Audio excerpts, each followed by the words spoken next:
The Earnestly Speaking podcast is a show that is founded on free-flowing conversation and may at times venture into mature subjects. Listener discretion is advised. Yeah, Earnestly Speaking podcast.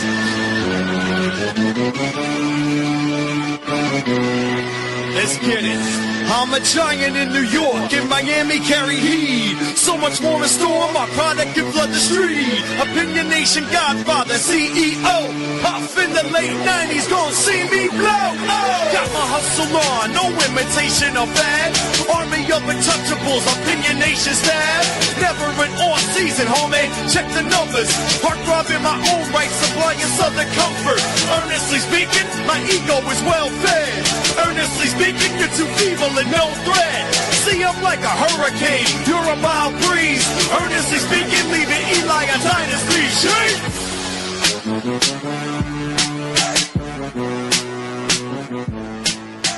Earnestly Speaking podcast, recording this on Thursday, September 18th, 2025. We have an old friend of the podcast on the show today. It's my boy, Matthew Damian. It's been a very, very long time. Matt, how are you doing, brother? How did we meet? I'm doing great. How did we meet? Was it on Twitter? It was on Twitter, I think it was on Twitter. I remember you were, yeah, I thought you were a Lakers fan in Miami. That's isn't your cousin also yes. like, sort of like, I don't really talk to him anyway much anymore. I don't see him much on the internet anymore, but I think that's when we met, actually. I think you were following each other. Yeah. And it might have been 13 years ago, probably. It was a long time. And yeah, I was still in Australia, and we'll get to that, I'm sure. But you were telling me Glenn Rice. Yeah, and I was thinking, like, I was asking you, like, why are you a fan of the Lakers? I thought you were a Lakers fan. And you were telling me Glenn Rice. And then I put two and two together. It's like, Heat fan. And Glenn Rice is an amazing player, man. So underrated. His Charlotte years, maybe top 5 player in the league in 1997. But it's been a long time, man.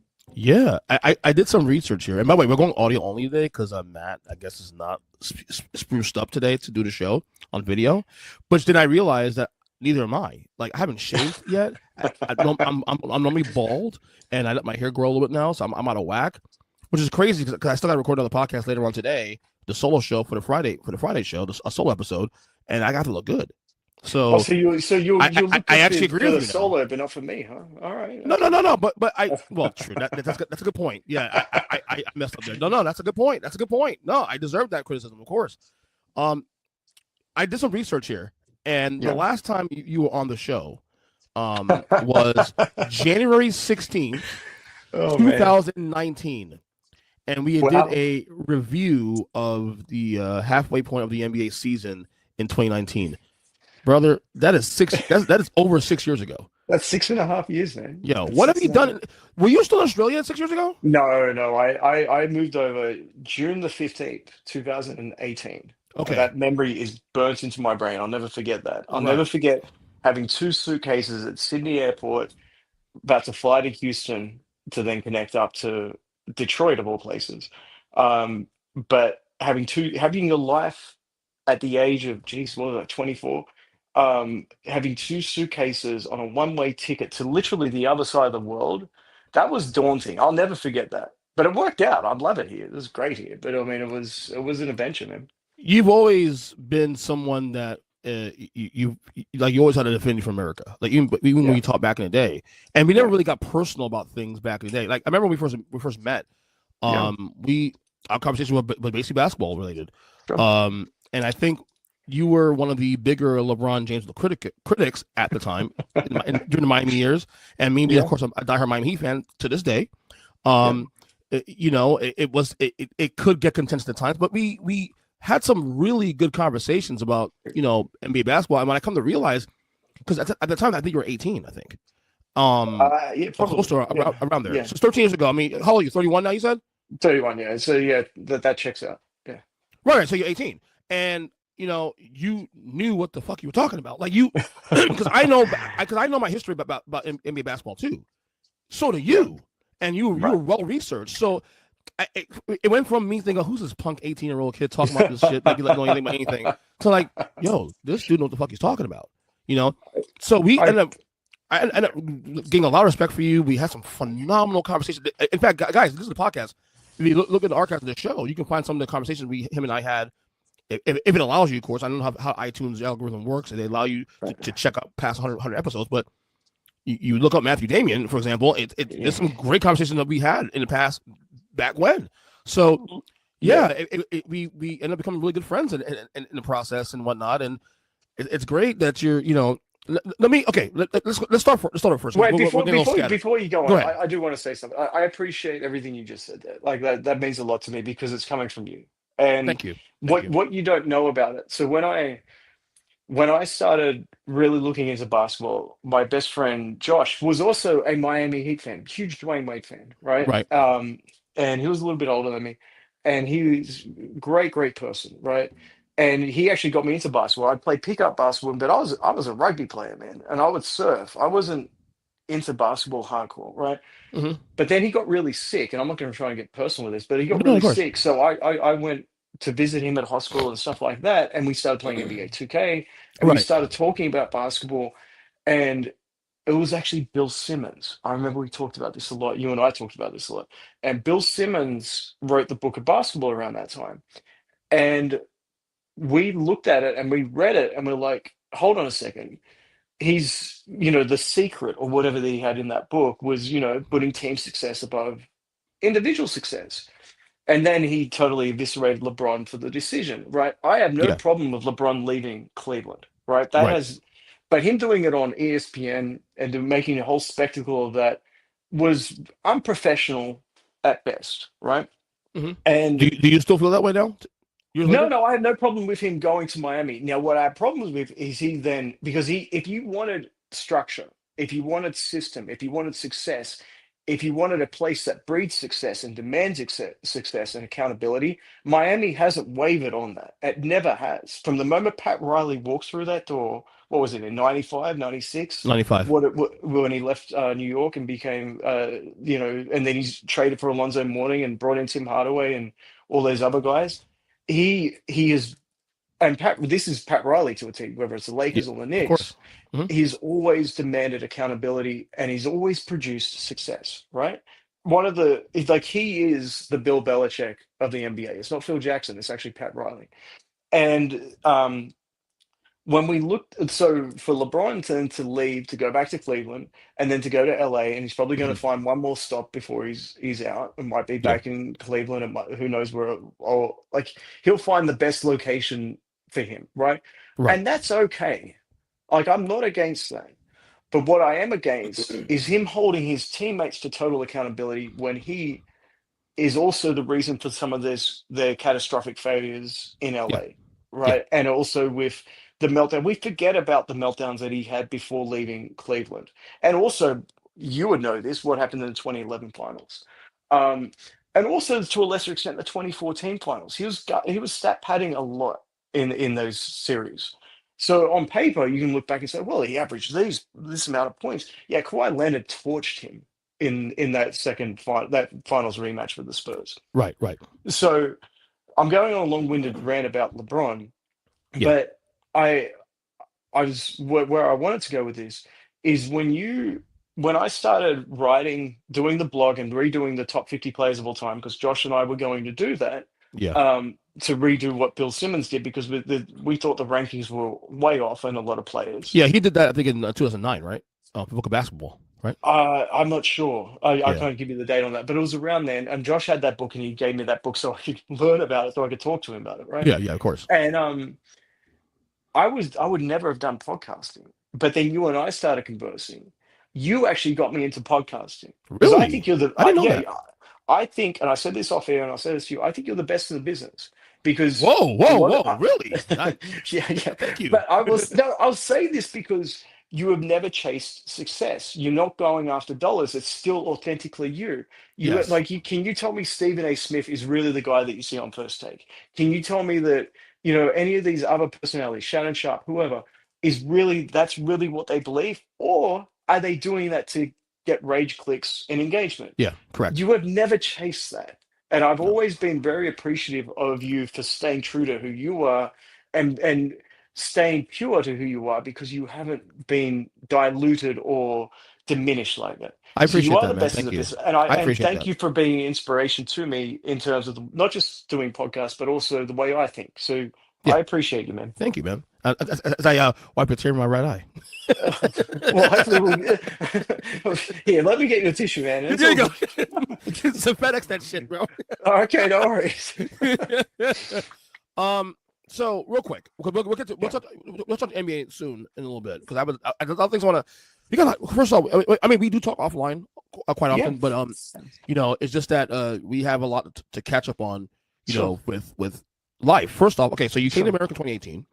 You were Yes, married initially, right? yes, Right. yes. And then you got divorced. Yes, that is true. Right. And then now you're getting remarried now again. Yeah, yeah. So it all worked out. So Right. I was Right. living in Ohio. Because you I, came to America based on the pretense, not pretense, but on with that the was the visa. purpose No, of that getting was the married. visa. Right. Yeah, it was Right. a K1 visa. So if you watch crappy reality show, that's the visa I came on. Because I think we did touch on the past about that your girlfriend or at the time what your first wife like you would come to Australia to visit you and vice versa, She and then did. Yeah, eventually right, and then yeah. eventually you guys right. Yeah, I don't want to speak too much about her. That No, that's fine. period That's fine. is, yeah, is dead, done, and buried. But what I will say is that challenged me in ways, and I'm not flawless in that. Like Yeah. I wasn't like, but she can go to hell. Yeah. That's just like looking back at Hey. it, like she can like it's just how I feel, right? Yeah. But without that situation, I never moved to America. Hmm. As much as I loved America, like I had deep respect for America. Australia was my home, right? Yep. And America's a great country. Now America's my home. And more importantly, Texas is my home. Yeah. And my fiance and my soon-to-be wife is my home, right? And Right. without all of those things happening, one, I would never, if I didn't go through that, I wouldn't be the man that she needs, like in terms of mental toughness and in terms of being emotionally acute and being aware and being supportive and loving towards her. Um, I've done a lot of growing up. I was 24 when that happened, and I'm now Hmm. 31, which I know is probably crazy for you to hear. But the the reality, you've watched me grow up, man. Hey, soon you'll know me for Literally. longer in my life Yes. than you didn't know me, right? In five That's the years that'll crazy thing. happen. Like, well, Yeah. I mean, almost. I mean, again, you were 18 when I met you. Yeah. You're So when I'm 31 36, now. you'll have known me for longer. Yeah. Yeah. Yeah. Mm. It's crazy, isn't it? Yeah, but the story is, and then I moved to Nashville. That was during COVID, Right. Hmm. and I had to go through immigration at the toughest of times. Um, and I'm sure we'll get into all of that soon. And then I ended up in Texas, ironically, because of my cousin, because my cousin was a Dodgers fan, or still is a Dodgers fan, and they were playing the World Series. You would laugh at this story. They were playing the Okay. World Series out here in Dallas or in Arlington, right? And he thought, when I told him that I moved to Tennessee, he thought I moved to Texas. And he told me that they had tickets to the Right. ALCS and invited me to it. And I'm like, well, dude, I live in Tennessee. I don't live in Texas. But Yeah. I had nothing going on at that point. Right. So I couldn't get a flight because it was during COVID. So I ended up driving 14 hours, 16 hours, whatever it was, from Nashville to Dallas to go to these games because I too was a Dodgers fan. I loved. I've been to Dodger Stadium. Well, I that makes love one it. of us. Well, I am no longer a Dodgers fan because my allegiance is now with the Rangers because I'm living here, right? Right. Okay. And Okay. so I still have a soft spot for the Dodgers, but I can't be on board with a franchise that will just buy players that I rooted against so vehemently for so long. The Otanis, the Blake Snells, the Freddie Freemans. We used to boo them like crazy. We used to laugh at them. We used to mock them. We were Cody Bellingers. We were Corey Seager, who's now as a Ranger. We were those guys. We were JT. We were Turner. We were Yeah. Kershaw. We're not this team. And we became the Yankees. So, and that along with like when you go to Rangers Stadium, it is a beautiful atmosphere. It's no glitz, there's no glamour. It's just to enjoy the beautiful game of baseball.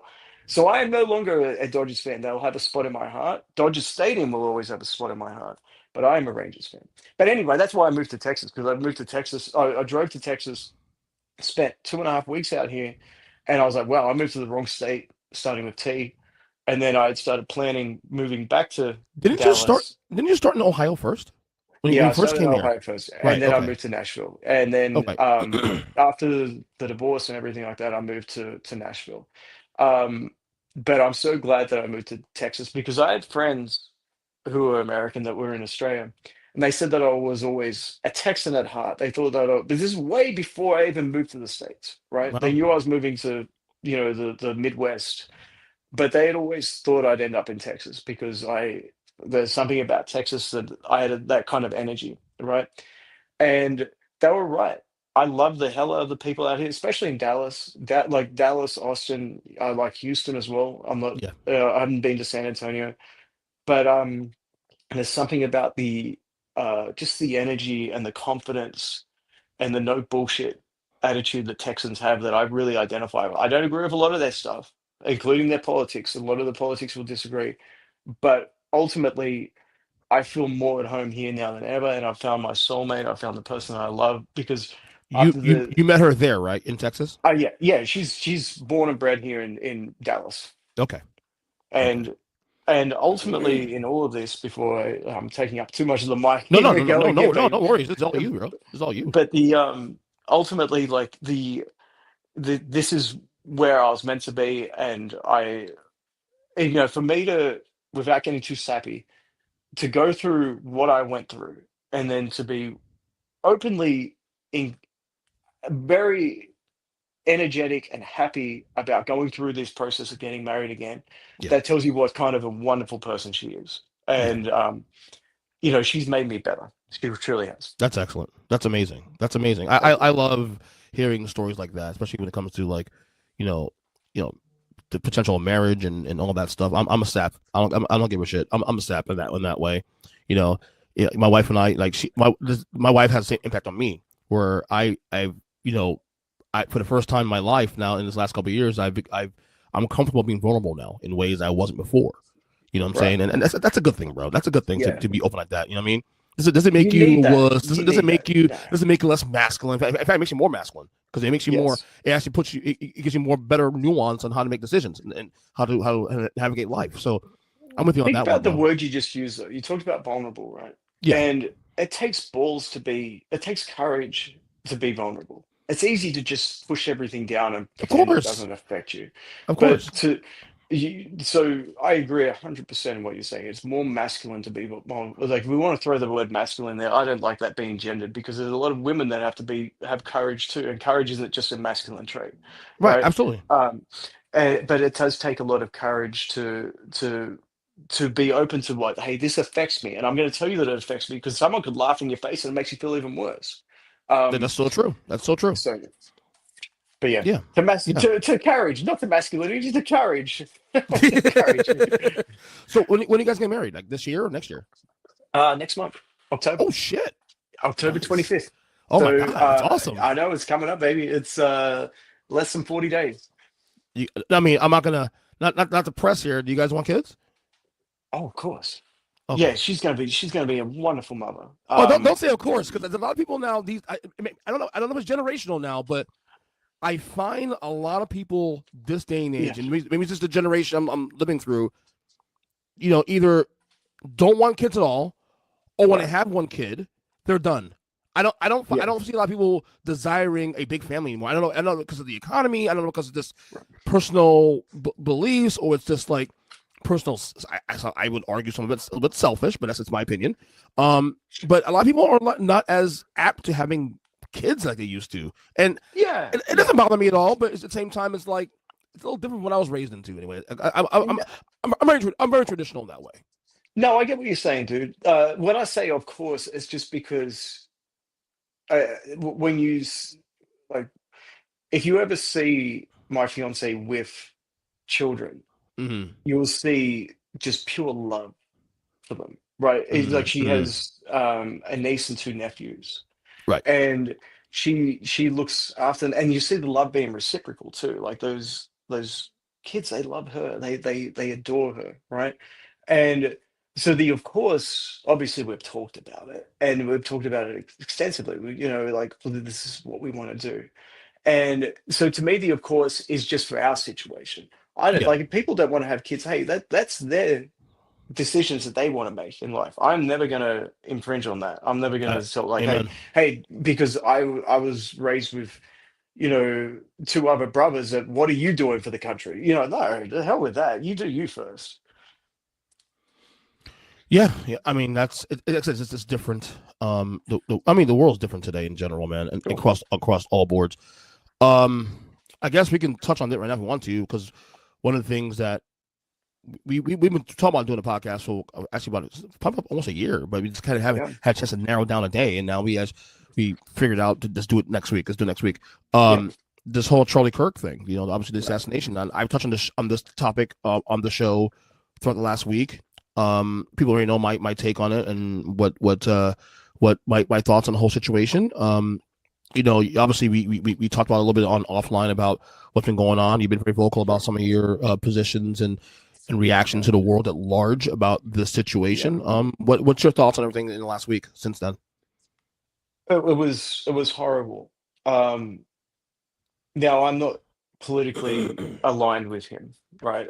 Right. I feel like I'm obligated to say that, right? Not because it's just the way that the reactions have been right now. It's like unfortunately it's become a political football. Like it's become tribal, as has abortion, as has guns, as has COVID, right? And now the Yeah. And to a lesser extent, um, George Floyd as well, that became tribal as well, right? Yeah. All these topics became, well, you're saying this because of this, or you're saying that because of that. No, listen, I did not care for his content. I didn't care for his style. I thought it was gotcha moments with college kids. I didn't care for any of that. Very effective communicator, but it's kind of like putting, you know, an NBA player up against a grade school kid. Like that Correct. wasn't a fair situation, and they didn't have the ability to really process. Now, in all fairness, I think a lot of those kids were trying to get the gotcha moments back. But who owns the cameras? Who owns the editing capabilities? Who Right. owns the microphone? Who owns the security that could usher somebody off? We don't know if there's like some of these kids have actually owned Charlie Kirk in those situations. We just don't know because we're only seeing it coming from one source, right? Mm-hmm. That all being said, this was a horrible day for humanity. And it became a horrible event for humanity. Because at the end of the day, he would like whether you agree with him or you disagree with him. And just again, for the record, I do not agree with a lot of what he had to say about political topics, but he was not violent. He never promoted violence. Right. And to be assassinated in broad daylight in front of thousands of people, and probably hundreds of millions of people have watched that video, myself included. Yeah. And I didn't know what I was watching when I saw it. I saw that he would being shot, so I'm looking it up because you know I knew who he is, and the video came straight up, obviously in the search results. It's like, God, you know, and to hear that his wife and his kids were at the event and they saw that, that is as barbaric of a situation as you could possibly imagine. Yeah. And as bad as that is, people on our side, people, well, I want to say our side, like I lean left on a lot of things, and I What is lean funny is very. real quick, not to cut you off, but you know what's funny? Like I always thought you were a little more right leaning. No, Actually. I hold my side accountable. Right. I'm the That's same the way too. difference. I'm a Yeah, center left guy yeah, myself, and yeah. but I'm also someone that's big on policy. That's supposed to like all the culture war stuff. But yeah, go ahead. Well, yeah, yeah. Let me clarify that. So it depends on the topic. There's certain things that I have conservative values on. Like I'm Me too. very Likewise. financially, I'm a tight ass, right? I'm conservative when it Oh, comes to bro, money. when it comes to money, my guy. I ask my wife; she'll tell you I am as frugal as they come. I will stretch a dollar if I have to. Yeah, I love that too. And I'll go to TJ Maxx. I don't even have to, but I'll go there because I want to get a good deal, I right? hate spending. I And hate spending money. I can't stand it with passion. I can't stand spending money. I hate it. right. So, Continue. Go ahead. so my point is in all of this Mhm. is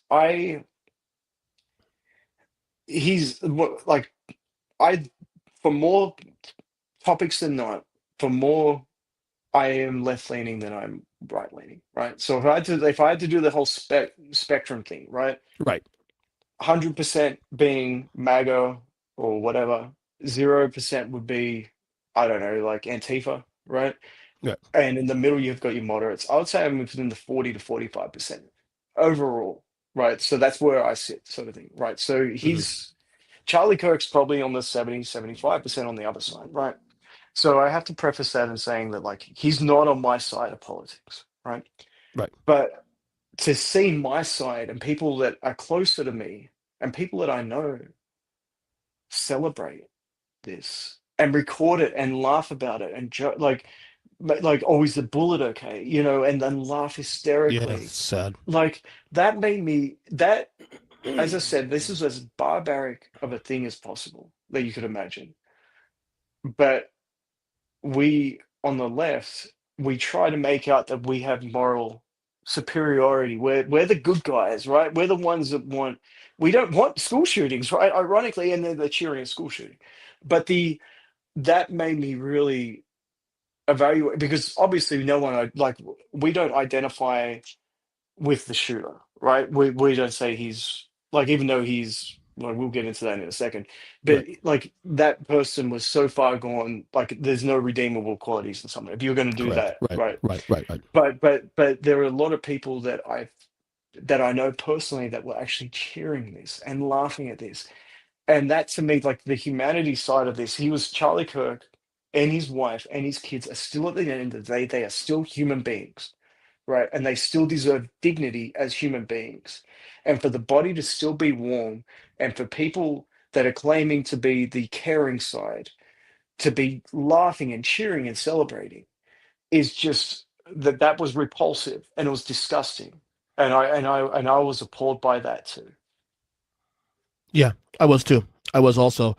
And again, I followed Charlie Kirk for years. I followed him since 2017, 2018, and I would say He was my age. Did you know he was my age? He was yeah, he was 31. 21. He was 21. Yeah, correct. 31, yeah, he was Yeah, 31, yeah. I disagree with about 75% of the things he said. Like Yeah, I agree with some of his traditional stances. I tend to agree with, like, in terms of, like, the family and the dynamic and all that.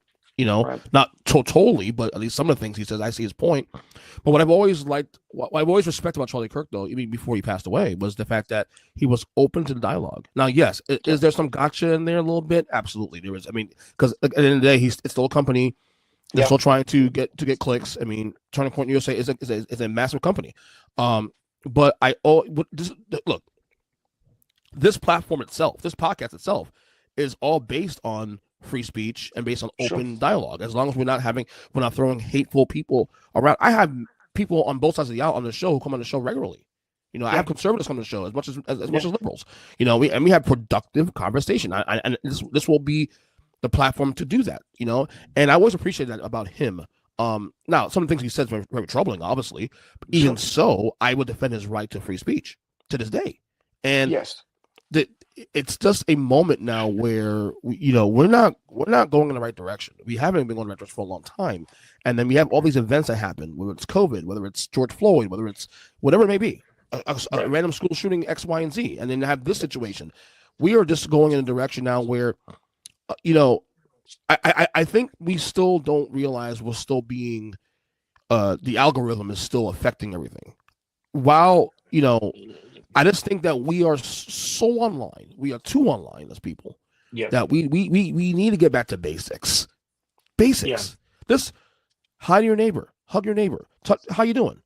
Open a door. Things of that nature. We are so far gone. It's funny because, like, social media is funny because this is how you and I met. Yeah. Right. Right. We are so more connected now than ever, and yet disconnected as people. Yes. Isn't that crazy to think about that? No, I let me take it one step further, Yeah, because go ahead. social media has done some really good stuff in the world. More important, like, people don't talk about this, but when people are depressed, and Mhm. ironically, ChatGPT's done a great job, and LLMs have done a great job of this too. When people are depressed and they're lonely, that they find solace in people talking about those problems, talking about being vulnerable before as being the ultimate sign of courage, right? Right. And the when you're vulnerable, when you're weak, sometimes you can't reach out even to a therapist, right? So what do? Right. You go online and you find videos of people talking about this stuff. And I'd love to see. We'll never get these numbers. I'd love to see how many people we've been able to save because of social media. Now, conversely, it's now going the other direction, right? Where Hmm. we're it's, you talked about give your neighbor a hug and smile at them and shake their hand and all that stuff.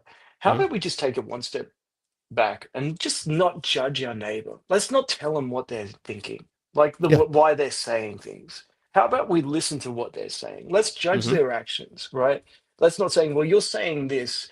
And the big reason that I said, look, hey, I didn't like Charlie Kirk's um, content, or I didn't agree with his stances on a lot of things, most of Hmm. these things, 95% of these things, is because if you hear this, just like you thought before that I was more conservative, no, the reason I'm critical of my side is I don't really even care what Republicans do or conservatives do. I want my side to be better. So I'm concerned with us being our best, not just better than the other side. Clean your own house. Yes, Man, hold remember. ourselves accountable on all this, right? And that's kind of like where I'm at with all this, where it's you have to, well, I'm saying you have to. I'm talking about myself here in second Right, of person. course. I just want I want there to be a situation where if I say something, it should be irrelevant if I voted for Donald Trump and I have this opinion on Charlie Kirk, or if I voted for Kamala Harris and I have this opinion on Charlie Kirk. If that opinion should be legitimate either way, and I shouldn't have to preface it or legitimize it by saying, and that's disheartening because now everything, because it is so tribalistic. Or you hate LeBron because of this. I actually Hmm. don't hate LeBron. Like I he is what he is, right? He's a great player, top 10 player of all time. And Hmm. that's as far as I'll go with it. Yeah. I don't have Hmm. him in my top five, and I'll justify that till I'm blue in the face. Give me Hmm. Larry Bird over him. I will take Larry Bird Oh over boy, LeBron that's a James. separate podcast, buddy. We'll go down that road one day. Yeah, no, but I will argue till I'm blue in the No, face no, about that. because Give me I've heard, Kobe Bryant over him. Like I because will. you're also the same. Well, we'll off track real quick, but yeah, you're the second person in my life that said this to me and have a strong stance on that. So Yeah, it's not even close. Like I have who I like, but once again, I had like a very basic structure, like philosophy when it comes to basketball, like judging basketball players, and that mhm. also transfers over. Am I going to put my money where my mouth is? So if I'm ranking players, and, Yeah. and we're taking the audience on a ride with this one, Oh but yeah. if I'm ranking players, it's if I have the choice to pick player A or player B to be on my team, who am I picking? Because then I have to live with that decision. It's not just like, well, I like LeBron James better because he has these great dunks. It's like, no, I want to win the game. So me taking Larry Bird is trying to win the game.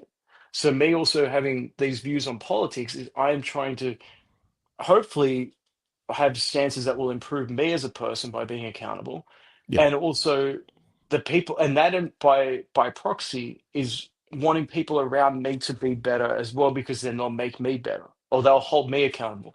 Because if I was getting up there laughing and mocking or even questioning whether Charlie Kirk deserved this on any level, I would I would need somebody like you, Ernest, or my cousin, or my fiance to say, Matt, no, this is wrong. Hold people You're accountable. looking, Correct. yes, and so that is my mentality with this. Is that making sense? No, it makes bro. It makes complete sense. You know, um, and the thing with me though is because I am politically moderate and I have friends on both sides of the aisle equally. I would say 50-50, honestly. So maybe you would say that it's actually quite maybe tilted more to the right, I guess, in some sense. But I do get both ends of the spectrum when it comes to like the reaction. Like I've gotten everything from on the left where people like saying they don't care or whatever, which is whatever. And then you have people on the right who I've talked to who've said that this is war and that we need to. Yeah.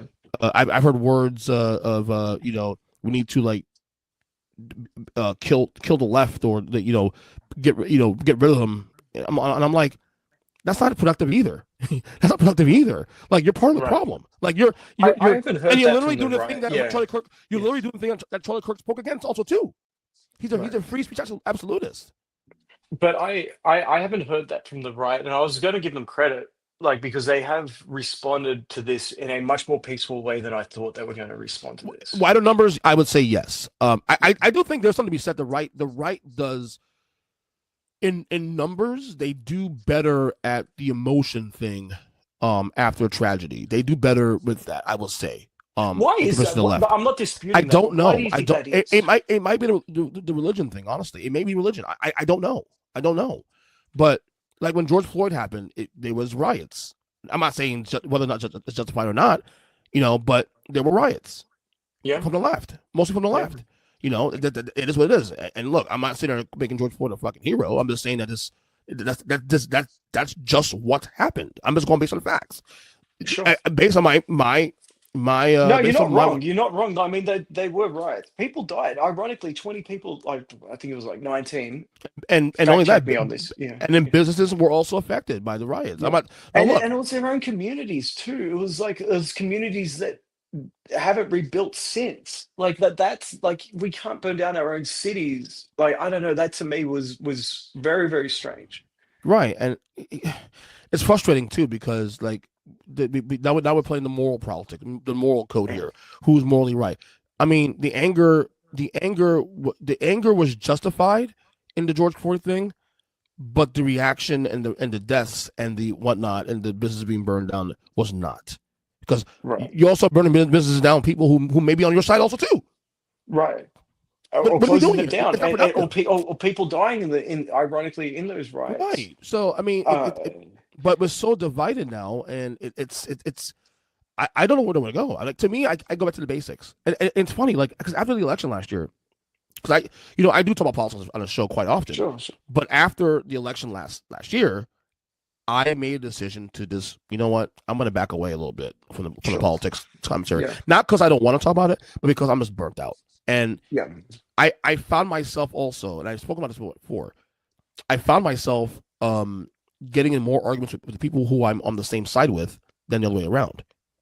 And Right. I'm like, include my own wife for the record. Right. So I'm like, okay, I gotta stop. This is just too much. So I go back to my rabbit hole. I go back to like, okay, you know what?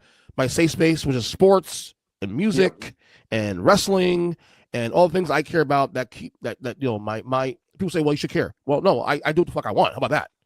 You don't tell me how to live my life. I'm gonna tell you to live your life, and you just leave me the fuck alone. You know what I mean? So, I've ratcheted up the political talk a little bit more recently. But again, when I talk about politics on the show, it's more about I'm reacting to things I see. Like if Donald Trump says something that's controversial or something that's worth discussing, I'm going to talk about it on the show. And it's not me giving a position; it's me just giving an opinion. And that's why I've calmed down on the political talk on the show in the last year, which I hate because I do like talking about this stuff. I love having. Yeah. I pride myself in being that public, being the podcast that has open conversation with people, and we're still going to do that. But it's just now it's so polarizing. And then now we have the Jimmy Kimmel thing that happened last night. Right. Jimmy Kimmel, I guess. So ABC, Disney, want to call it, they suspended definitely for comments he made, and from what we understand, the comments were made basically accusing. So I'm reading this right here. During his monologue, I think last week, Kimmel accused the MAGA gang of trying to politicize the murderer Charlie Kirk and attempting to frame the accused killer as a member of the movement. He also mocked Vice President J.D. Vance. These comments drew sharp criticism from conservative figures and media outlets. Now, the FCC, the chairman of the FCC, Brendan Carr, publicly condemned Kimmel's remarks, calling them sick and a lie. He suggested that ABC and his licensed affiliates could face regulatory consequences, including fines or the revocation of licenses if they didn't take action on Kimmel's show. In a statement, he said, "We can do this the easy way or the hard way." Shortly after the threats, ABC came to announce that Jimmy Kimmel Live will be suspended indefinitely. The decision came after Nexstar, a major operator of ABC affiliates, publicly objected to Kimmel's comments and stated it would preempt the show on its stations. I'm trying to figure out what else here, any other blowout here from this. The reaction has been very obviously like everybody's in the camps. Everybody who's on the right loves the decision, and those on the left hates the decision. Me personally, I can't stand Jimmy Kimmel. I never liked him. In fact, Jimmy Kimmel is probably the most unfunny late night talk show host in the history of late night talk show hosts, in my opinion. Right. Having said that, there is the gray area we're talking about here. What's your thoughts on the decision here by ABC? I'm not comfortable with it, right? Like so it's there's a lot of business rationale into why that decision was made. Correct. Right. In the same way, look, Tucker Carlson was making hand over fist money for Fox News. But then when he started spewing, well, the election was rigged in 2020 narratives, Fox got rid of him too. But you know why they got rid of him though? Because there was a lawsuit. There was a lawsuit that they lost. That they lost. Yes, and he got fired with Dominion. Yes, but once again, it came down to money. It came down to money, and it came to a business decision. And the moment that advertisers start walking away, in the lawsuit never said that they had to fire Tucker Carlson, right? Did he lose Fox a lot of money? Yeah, but he's also made them a lot of money too, right? Yeah. And he was still an asset to their programming. But they fired him probably because not just of the money that was lost in that lawsuit, but also advertisers were about to pull the pin on advertising on Fox News because of what you're now associated with, right? Now, do I agree with Jimmy Kimmel's comments? No, I don't. I 100% don't. But he's allowed to have that opinion, but at the same time, when you're allowed to have that opinion in a private setting. A business also has the ability to do what's best in business for them, best for business for them. Where I get uncomfortable though is when the FCC is saying, "Can we do this the easy way? Or can we do this the hard way?" That is an intimidation. That is intimidation. That is also borderline authoritarianism. Yes, and that is he is. And let's just call a spade a spade. I also don't like Jimmy Kimmel. Like, I've never found his stuff to be like. Well, you're a smart guy because I can't stand the guy. I just don't know what he's actually done that's funny. Not funny. Right? This is not funny, dude. That's just like he smiles and giggles, and like you can talk about like Jon Stewart's funny. Like he's a funny guy. He's like, hysterical and smart. Yeah, yes, and I anyway that like and he's also on the left too, right? So Jon Stewart as is Kimmel. But where I'm going with this is if he wanted to die on this sword, which he is, he's been poking at Trump for 10 years now. Like 2016 is now 2025. And he cried after the election. I mean, there's that meme of him crying at like oh, he wants to tear up the Constitution now because he's crying again, right? I remember that. But he's allowed to have an opinion personally, but if that opinion goes into a professional situation and advertisers start pulling the pin on that, so long-winded way of saying I am comfortable with the decision if it is purely business related.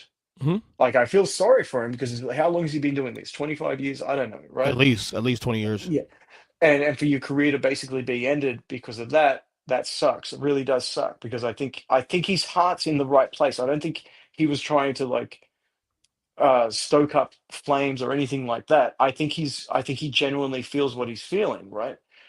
But if it was for his career to come to an end there, that does suck. But if the decision for him to be suspended came from pressure from the FCC and ultimately this administration, I have a big problem with that. But if it came from ABC pulling because I can't remember which advertising group you said was about to disassociate and pull all their funds and their spots away, trying then to find it again now. Yeah, whoever it was, like they were obviously significant. Then I'm more comfortable with that than the administration yanking him out of the situation. Yeah, I'm with you. I don't like it. I think it's a bridge too far. And by the way, I would call it the same way there was a Democrat in office doing the same thing. Free speech is free speech. Now, having said that, they're masking this under the guise of, well, it's also us as a consequence thing. I go, yeah. But what is also clear, and this has been said already publicly, is that the administration approaches the FCC to do something, which then FCC approached ABC to do something, which then the ABC made a decision based on the threats of two parties. Right.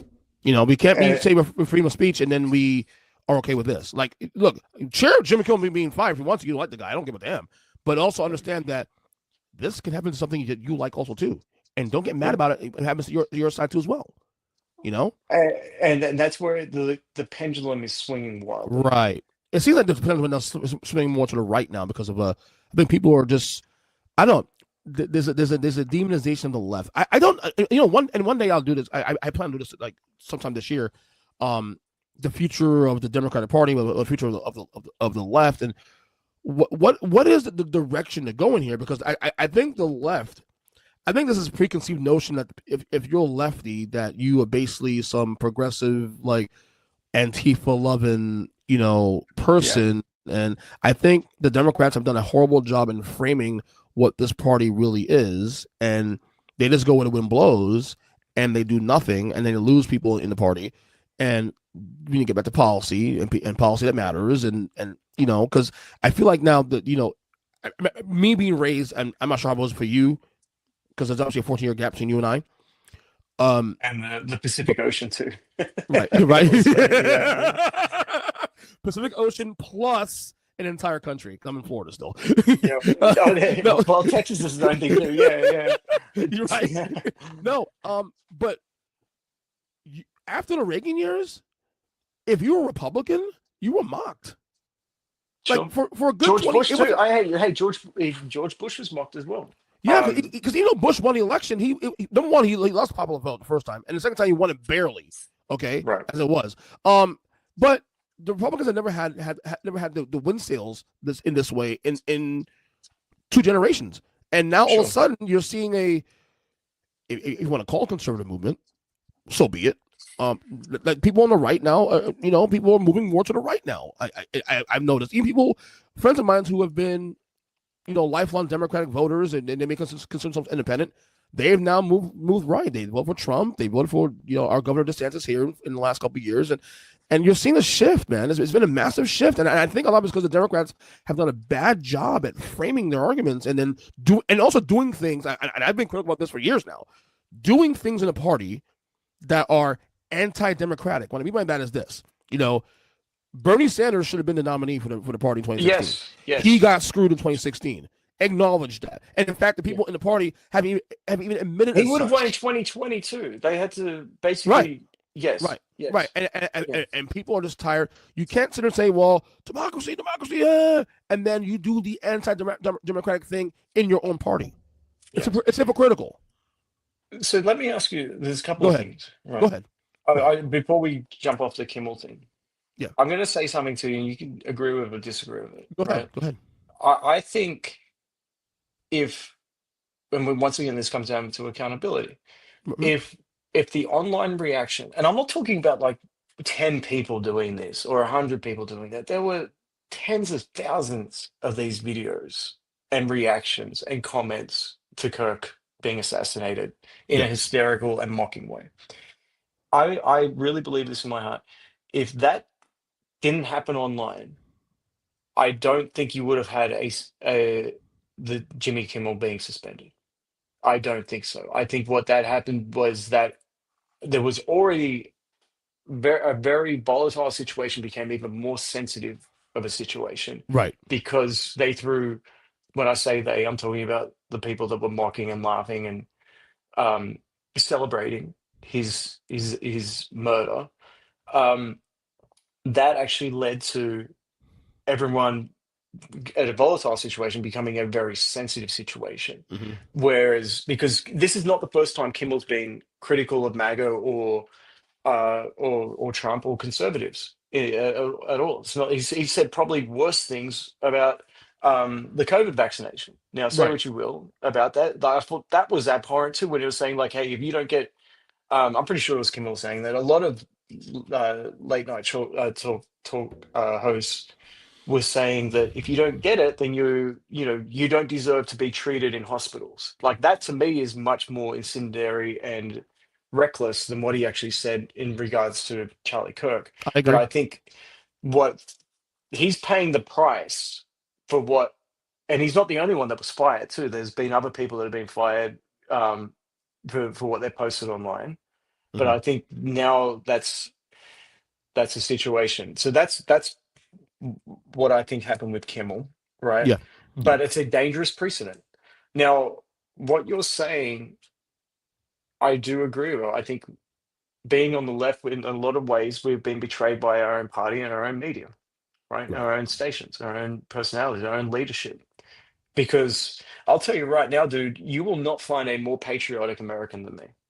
I had to earn my way into the United States. Mm-hmm. I love this place. And I came from a great country too. And I came like a great city. I came from Sydney, Australia, where I got to surf every day and I got to, go to the beach every day. I got to play rugby and the sharks didn't scare you? The sharks didn't scare you out there, bro? No, the sharks they were fine. Like it's very rare that they would come up to because we would have shore breaks like the majority of our beaches are shore breaks on Right, Sydney, right. so you don't have to go 100 yards out to surf. Ah, okay, that makes Yeah. sense. That makes sense. So, I mean, you would still get the occasional shark attack, but that was mainly like deep sea divers that would get bitten by sharks in Australia. Right, right, right, right. And at that point, you're fair game. Like if you're going out there and you're looking like a seal, and It's you're in the and a shark doesn't know any better. Like, hey, you know what the risks are at that point. If you're going to take that risk, I don't fuck want you around to and be find out, attacked. brother. They call that fucking around and find out. No, I don't want you to be attacked. I don't want. I'm not going to celebrate it, but at the same time, I don't want like that is a totally unnecessary risk that you're taking doing that. And you're in Exactly. the shark's domain, and a shark does not have the ability to distinguish between somebody in a wetty or a wetsuit, sorry, um, and a seal. And 9 times out of 10, it will take one bite out of it because it tastes disgusting, and Mhm. then it'll just swim away. And it's like, what is this? So anyway, the point that I'm making is I had to earn my way into the Mhm. United States. And when Mhm. I did, Mhm. I went through hell when I was over here. And I went through COVID. I lived through COVID. I went through, going through immigration with Trump, right? And thankfully I was able to become a citizen last year. I became a citizen on October the Yeah, 25th yeah, I of remember last that. year. Yeah. And it's one of the proudest moments of my life. It'll only be overtaken when I marry my partner. Right. Ironically, not ironically, we did this on purpose. Will be also on October the 25th. Yeah, exactly. I was gonna Um, say that. It's like same day as a wedding, yeah, isn't it? Yeah. That's by design. Yeah, I Um, figured that. and I am as patriotic as they come, but I'm also left leaning, right? Like I can be both. But That it's is not a but that's just it though. It's very possible to be that way. I like yes. and this is something I said during the election too last year. I was like, if I'm a Democrat, I lean in heavily into the patriotic thing. Like you lean heavily to that, into the Yeah, flag. You know, yeah. because then the right doesn't, the Republican Party can't get to claim that. Because now Oh, we think about yeah. Go now ahead. because people always assume that if you are a patriot, like I love the country, USA flag on your bio, you assume immediately they're fucking right wing, and Right. that's not always the case.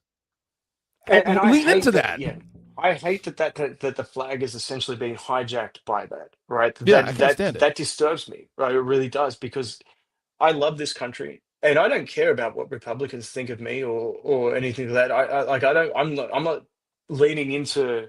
And I'm not saying you're saying this. I just want to be clear about this. Right, right, I'm not leaning into being into loving America. As I said, I chose America. I wasn't born into it. I chose America. You see, you right. can't get much more patriotic than that. And I had to fight to get into this Especially country. leaving a good country that you do like. You don't A like beautiful Australia. country, You love yeah, Australia. yeah. And Australia was, a lot of people love Australia more than they love, like a lot of Americans love Australia more than they love America. That's an indication of just how good of a place Australia is too. Hmm. But where I'm going with this, I am not leaning into my patriotism to silence Republicans. I couldn't care less. Like I don't like, as I said, I know you're not saying that, but I don't want Right, anyone interpreting that as my way of like that. It doesn't mean that much to me. They don't live in my head to the point where I have to fake being a patriot. And a lot of Democrats feel that same way. We just want so I've talked about the spectrum before, right? And this is not groundbreaking, but just as this is where I think we're being let down as people on the left, right? And right. to a lesser extent, people on the right too. You have a spectrum: MAGA at 100, Antifa at 0, and in the middle you've got moderates, right? And Hmm. you'll get like a 10-15% on either side, so 35 to 65, right? Right, right. So, but in that 15%, let's just focus on Democrats here and left and progressives. You've got probably about 80%, maybe a little bit less, maybe 70% of your 35 of your voting constituents are the 35 to 50% on that spectrum.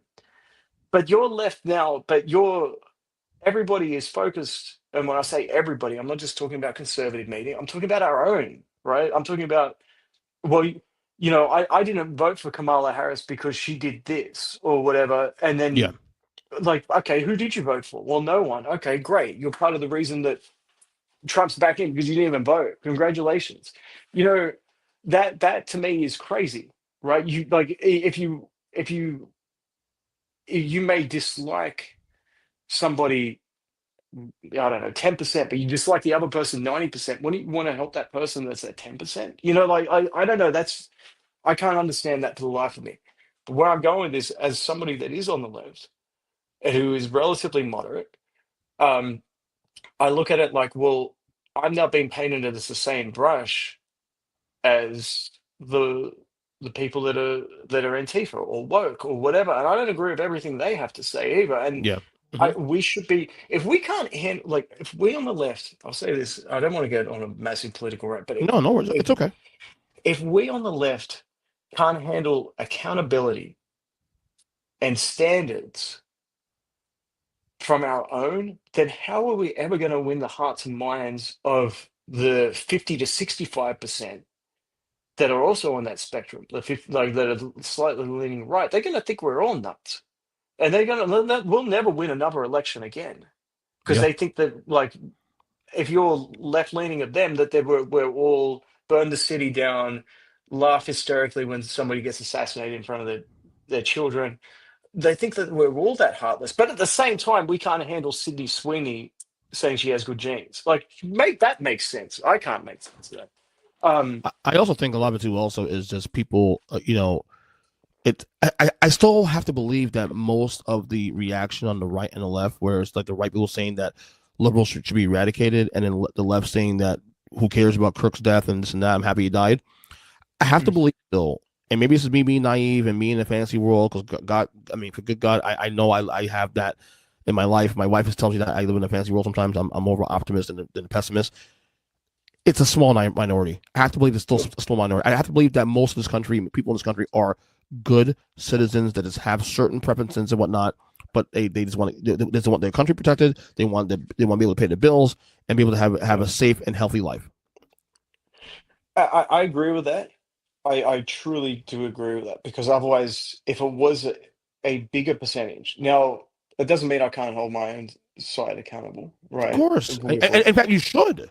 Yeah, but if it was, even if it was, like, keep in mind there's what, 350 million people, 330 million. What is, well, I don't know what the current number is. Thank Right, God I don't have to and pass. growing, Yeah, really. thank God I've already passed the civics test, because I can't Yes. remember how many people live. But the let's go with 330 million, right? Even if it was 10%, 5% on each side, 10% of that total population were pure anarchists, pure, like, hey, let's kill all the people on the left, and hey, let's kill all the people on the right, then we're talking about 30 million people, 15 million on each side. That is a very significant amount of people, and there would be total chaos, and the whole thing just completely collapses. Yeah, You saw what happened on January the 6th, yeah, right? And that was what, 5,000 people into what should have been one of the most secure buildings. Imagine if we're talking 15 million people going at each other. We can't yeah. control that. No, So yes, you are right. It is, when you're looking at it from a relative standpoint, it is still a small percentage, very, very small percentage. I don't want to see it growing though. I want it going back the other way, because I don't want 100,000 people celebrating somebody's death. I don't I will. want 100,000 people. I Yeah, will. yeah. I will say though, we spoke about on the show earlier, that the kids, people having less kids. Maybe that is happening. By the way, according to the census, as of July 1st this year, um, the projected population was 342,034,432 people. Well, that's a lot of But of people. course, Yeah. that'd be 433 if you two have a kid next year or two. So we ever get, it'll be 340 million, 42 million, 500,000 and one. 431 and one more plus one. Or And you have unless they're twins plus twins. two. Oh, no, no twins. No twins. But I will say one thing though. I'll say Go ahead. one more thing, and then maybe we can talk about football Yeah, and yeah, other yeah. stuff, right? Yeah, of course. Is w- this is not me, or it's definitely not you saying like, "Hey, we're holier than thou. Act like us, be like us." This is out of concern, because you mentioned this with Kimmel, right? Yeah. What Mhm. happens when a conservative does this next time? Are they going to get fired? Yeah, they will get fired. Do they not realize that's what happens? But conversely, what if somebody goes and, takes out one of one of the leaders of the left? right? And is that now the standard? Like, you can't control that level of horrific like violence, right? Like, you Yeah. just can't in this country. It's impossible. But our reactions, if somebody does take out somebody on the left, would the reactions of the right now just be justified to laugh, to mock, to celebrate, to cheer? Yeah. And then how well composed are we on the left going to be when we see that? That's true. And and that's where the accountability is. It's that old golden rule, right? And whether you're religious or not, it still applies. You if you don't want that being done to you, then don't do it to others. And both sides are at fault with this, right? Not just in the Charlie Kirk thing. Like, clearly, it's one side that's more at fault than the other. Clearly, right? But we've got enough historical data in the last 20 years, the last 15 years, to say, like, both sides aren't faultless in this. Yeah. No But question. I just don't want hate growing. And I'm not saying because someone has a different opinion. I'm saying some people getting politically assassinated qualifies as hate. Um, and then celebrating that is, like, that's a bad reflection on you as a person if you're doing that. But I just don't want, people to, I don't want that 0.001% to become 0.002% in the next Right. 6 years. I want it to become halved. I want it to become, 1/10. I want us to be better. That's all I want. I just want us to be better. I don't want Agree. us to. Totally agree with you. So anyway, Totally agree God with you on bless that one. America. Without Absolutely. hesitation, I'll say I love this place, Absolutely. and I really do. And it's not perfect. I know that, and we are all. I would like to think we are all trying to make it a better place in our hearts. But with that being said, we have to hold ourselves accountable in the way that we react in certain situations. Right. So, okay. So we're going to pivot now on something else. Mhm. I'm going to ask you a question I'm scared to ask you, but I'm going to ask you Okay. anyway. As someone who's defensive of this said company, I'm going to ask you anyway. Do you still watch NBA basketball? No, no. Look, the final nail in that coffin was the Luca trade. That was it at that Really? point.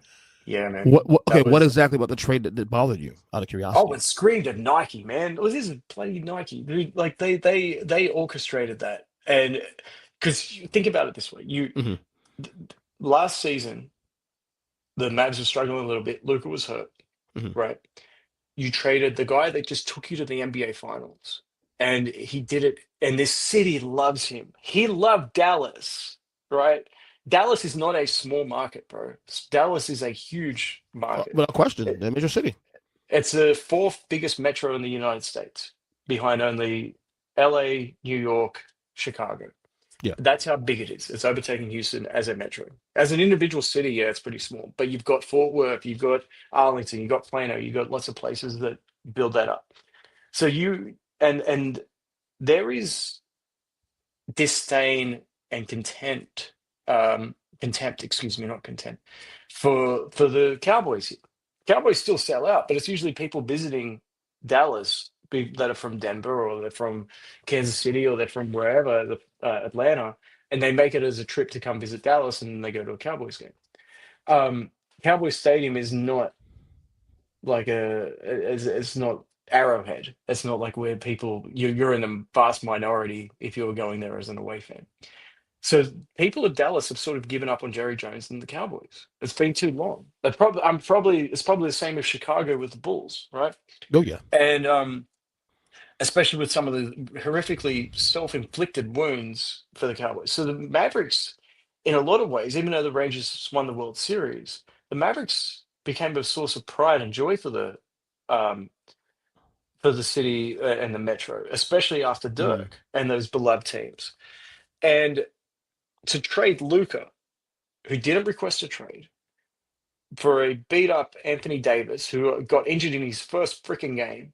Third quarter, And boom, done. of course, yeah, I know, right?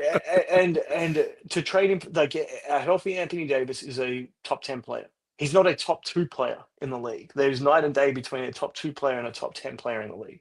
And Lucas showed that this could be effective. He got him to the finals.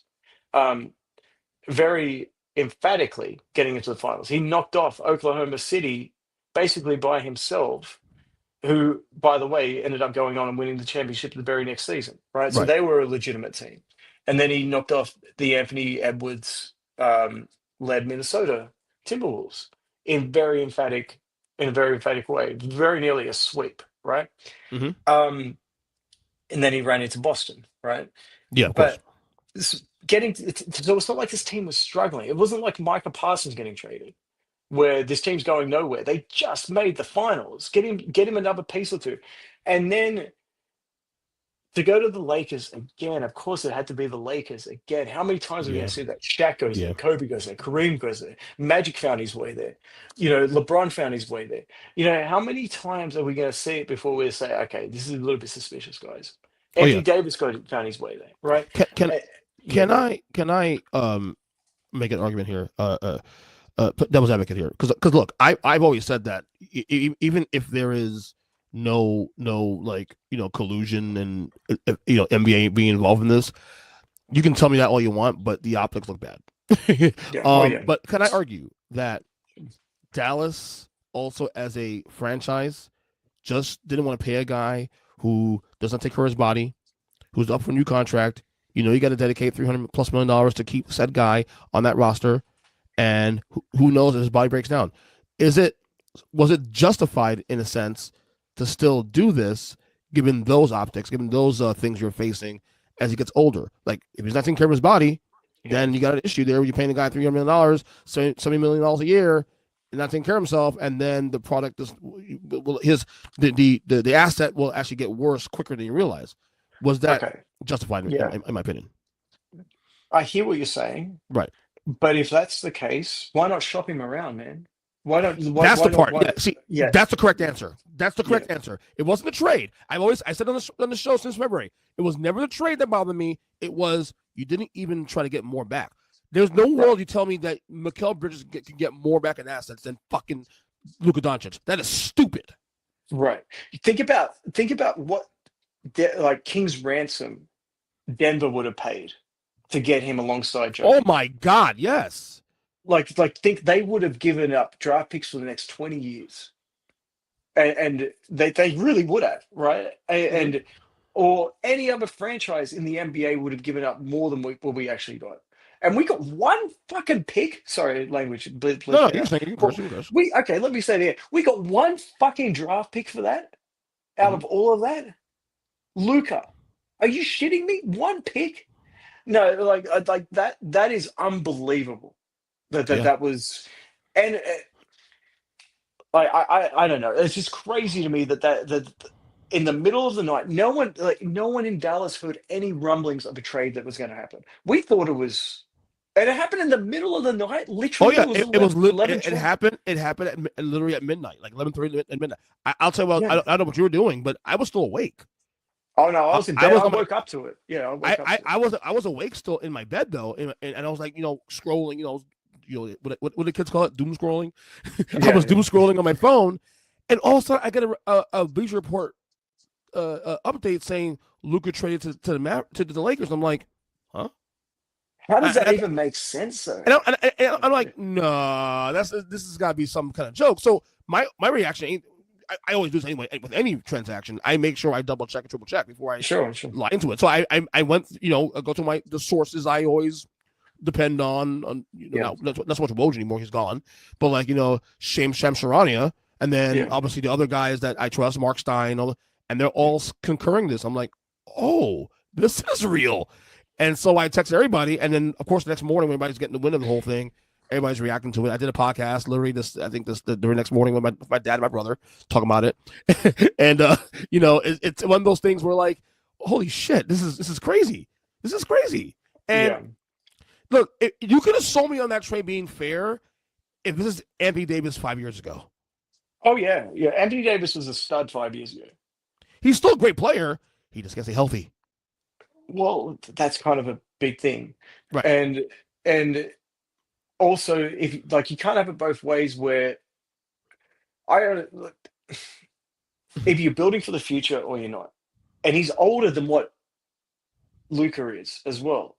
Like, how old is Anthony Davis? Like 34? He's still younger. He's younger. That's like 31, 32. Okay, so he's my age. Shit, all right. Yeah. But he's older than what Luca is by a significant margin. So if you're trying to get for the future, like right now, Luca is more important to a team than He's what 32. Anthony. 32 years old. Yeah, 32 years old. Okay, so what is Luca? How old is Luca? Luca's 25, 26, isn't he? Okay. So there's a 5-6 year difference there. So you're losing out five. Like it's not the other way around, right? Where you're getting a younger player who can't stay healthy. Maybe if he gets a little bit healthy, but then of course the cherry on the sundae with this is magically the Mavericks got the number one pick. Yeah, A 1%, 1.5% chance. Come on, that's like this sounds like a fairy tale, bro. I agree with you 100%. 100% agree with you on that, brother. I love the NBA. I defend the NBA all the time. But when you're fucking up, I mean, doing things that are weird, I'm gonna call you out on it. That's simple. Right. It sounds like it's scripted. It sounds like it's made up, and that's why so many people think the NBA is rigged. And to a lesser extent, they think football's rigged too. But they think the NBA is rigged.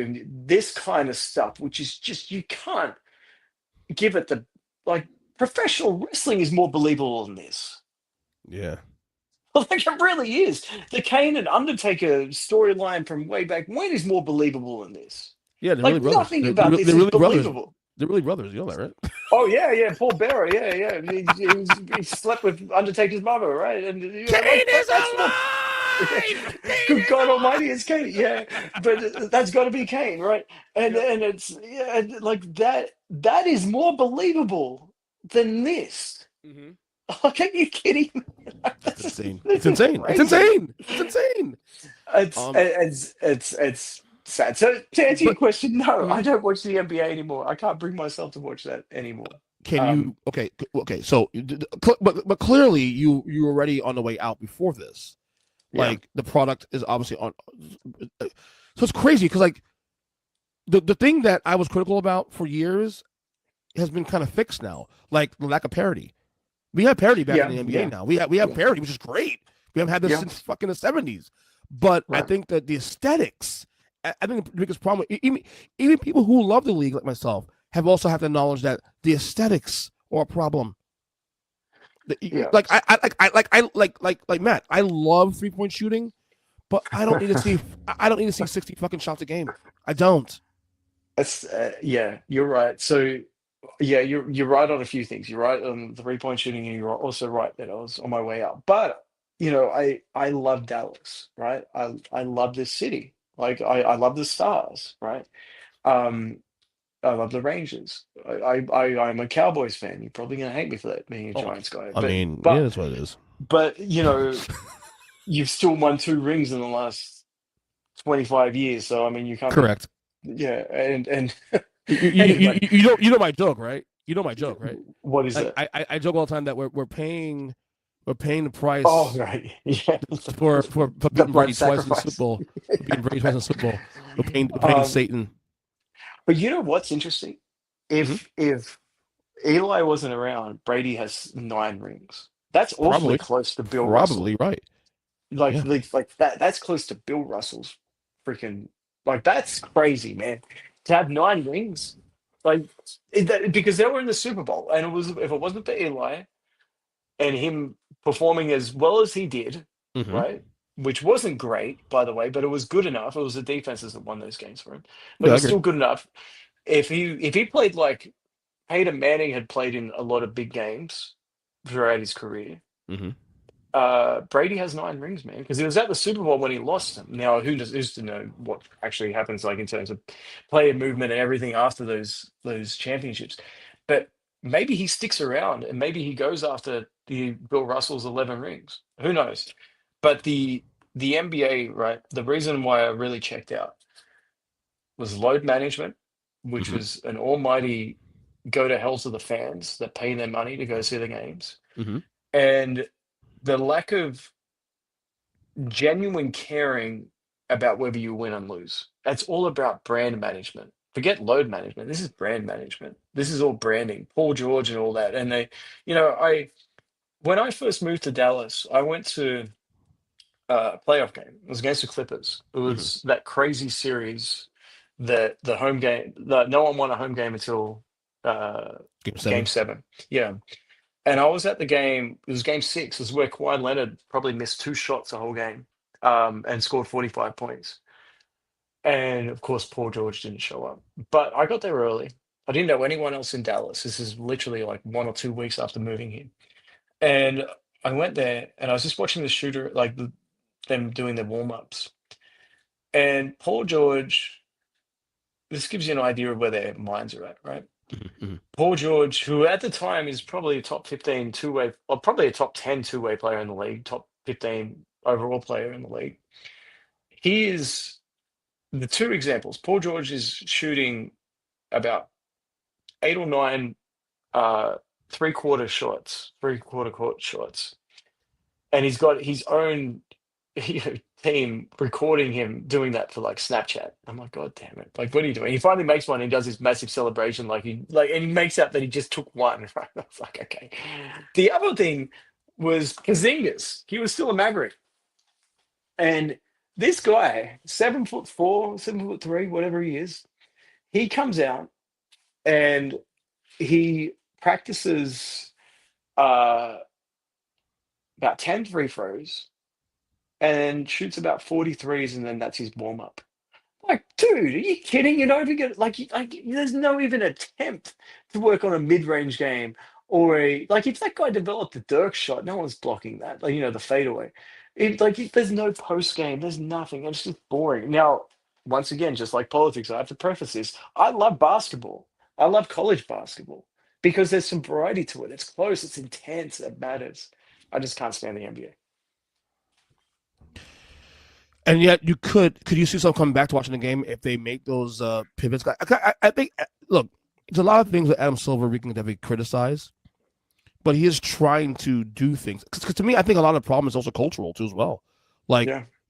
people have to care. People care back then because back then it was looked down upon if you didn't give a shit. And these players are now being rewarded for just being talented, which is not a problem. I'm a capitalist, but I keep saying, like, if you guys keep doing this low management shit and all this stuff and showing that you don't give a shit, the fans are gonna stop coming to games. Yeah. And Yeah. I always tell people when it comes to wrestling, because there's a lot of things that WWE is doing these days that are very, you look side eye about, with the WrestleMania going to Saudi Arabia and all the things they're doing now, that as a society, as a capitalist, as a consumer, you can respond with using your dollars. And I really believe that the next CBA they do, I think it's about 5 years, there's going to be some major consequences if this thing continues. But again, it only works if people stop going to games and stop buying merch and stop giving a shit. And these players they're not going to change until they have to change, and that's the bottom line. It's a shame that we get to the place now where you're someone who was passionate about NBA basketball, but you've also seen the product go to shit. I don't know whose fault it is. I mean, I don't think it's one person. I think it's LeBron James. I think it's sorry. LeBron James. A bit of a cop there. No, LeBron. You think LeBron is the sole reason why this is the main reason? I think he's a catalyst for it. Yeah, because I don't disagree with you, for the record. I think he's a catalyst. I don't think he's the sole reason. Everyone's accountable for what they do, but I think he was the one that really, he was the catalyst for this. Because you think about the way that the game was going. You went from Bill Russell and Wilt Chamberlain to Kareem and Dr. J to Magic and Bird to Jordan, and then to Jordan and then Kobe, right? All of those guys, every single one of them cared so much about winning, right? Every single one. Even Wilt, who only had 2 rings, right? He was a stats machine. He cared about winning. It drove him nuts. He just couldn't beat Bill Russell. Bill Russell had a team with 9 Hall of Famers on it, right? That's crazy to me. That's not running into the Golden State Warriors where they may have one more Hall of Famer than what you are, than what you have if you're Cleveland. Mm-hmm. That's still a winnable objective, right? It was still very much winnable to the point where they did win. They won in 2016, right? But where I'm taking this is what fell off, right? And it's when LeBron was still he was. I don't like to buy into like nicknames or anything like that, but he was. So forget that his nickname is King James, because we say that about Derrick Henry, call him King Henry, right? Right. But the fact that he was treated as if he was on Kobe's level or on Jordan's level or on Magic's level or our generation's Jordan or Bird or Magic or Bill Russell or Kareem. He was treated like he was the guy for this generation when he Hmm. hadn't dominated this generation and he hadn't secured this generation. I think that set a really, really, really bad precedent No, I because agree. Yeah. yeah. So I don't necessarily think it's LeBron's fault as a person. I think it's the way that the media and Nike promoted him. And the environment, and again, it's the cultural environment, and you know, I can't necessarily blame LeBron wholeheartedly if the environment is allowing this, Yeah, allowing people to do this. We are all products of our environment. You know what I sure. mean? Where it was different for Jordan back in the day, and for Magic and Bird, and vice versa, whatever. Um, but yes, LeBron is definitely a catalyst in all this. Um, because we as a society also too, the environment as a consumer too, we put a price on winning. Like we look at rings the be all end all, which I disagree with, but it is. I don't It, agree with you on that though. Like, I go don't ahead, go ahead. think Why? because rings are a part of the equation, No, no, and I it think weighs. No, no. yeah, When I said it weighs, no, rings weighs the argument, but it's right, not the be all end all. Because if we're gonna go rings, then Bill Russell's number one all time. yeah, I don't sure, care about the context of that matter. yeah, yeah. But I truly, when you talk about, so you had basketball fans has a civil war happening right now. You have people Mhm. that just watch highlights and read stats, and people that actually care about the game. Correct. People that care about the game, people that just look at resumes and stats and highlights, they can go argue in the corner by themselves, right? Yeah, I Because you're agree. not going to be able to have a rational discussion with them, or at least a connecting conversation where you're going to learn something with a hardcore fan, and vice versa. They're two totally different people, right? Hmm. Um, Two totally different audiences. But I've yet to see a respected basketball mind just say, "Hey, Jordan is only the best." And don't you dare say Skip Bayless because he's not a respected basketball mind. Jordan is only the best because he went 6 from 6. Jordan is There, also the best because he was the best two-way player. He was the bingo. best. He was the best scorer. He was the best leader. I was He just gonna was say that too. I was yeah. gonna say He that was too. all of those things, and he held himself to a standard. In the '90s, he lost one time. Actually, I think he lost twice. He lost to the Pistons in 1990, and then he lost to the Right, Bulls. right, yeah, yeah. Yeah. 90 and then So 95 against Orlando. Yeah. yeah, and the 6 for 6 it actually validates him. So it doesn't mean that it was just LeBron's reign of terror in the Eastern Conference, and then getting to because the East was terrible at that point, and then getting to the West and just getting eviscerated in the finals. Hmm. That points out like that dominance was consistent across the board. I will say, do you remember I used to be a pretty big LeBron, advocate back in the day when we first started Oh talking? yeah, oh yeah. That's changed. That's changed a lot in 30 years. I said some Well, things welcome to the dark side, my friend. no, I still love the guy. I think he's still well intentioned. I just think that there's things he does and has done through the years that I give him a side eye. Like, okay, come on, stop. Don't do that. Don't say that. Like, you're right to your opinion, but I'm right to react to said opinion. There's some things I've seen that maybe I took a blind eye because he's in the Miami Heat uniform. But once he left Miami, and then once you start seeing things like, okay, that's not right though. Like, do I think he's top 2, 3 all time? Absolutely, that's my opinion.